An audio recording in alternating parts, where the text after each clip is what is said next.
មើ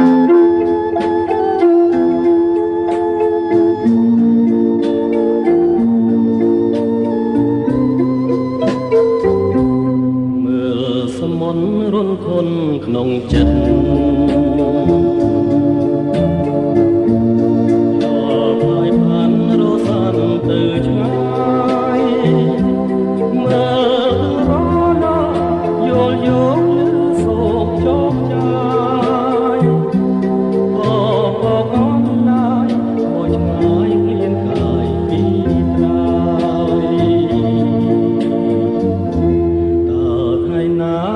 ប្រាណបានយល់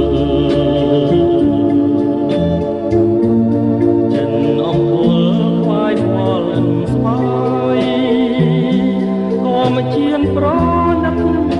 ដោយចិនគៀកិនបងកាយដួងចិនស្រមៃមកមៀលយឹករលឹកស្ងួន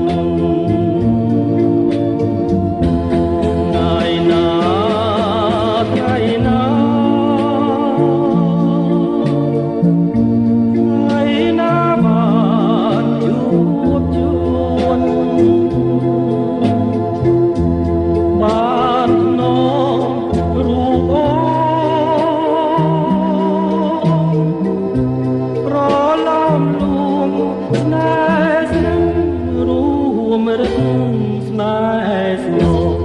ព្រះពាអើយសូមជួយអាណិតនោមដួងចិនបរិសុទ្ធខ្ញុំផង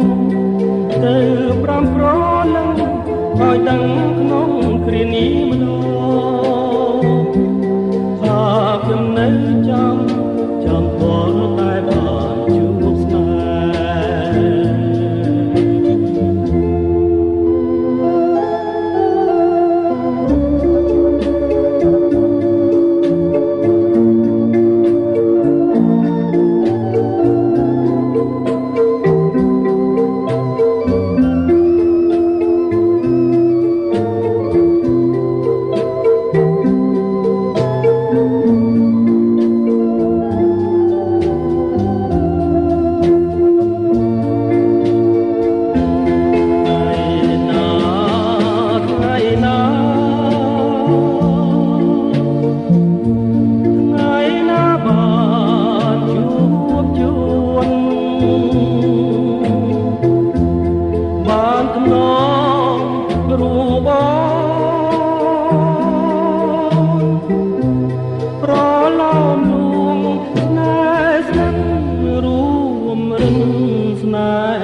ពីអើយសូមជួយអាណិត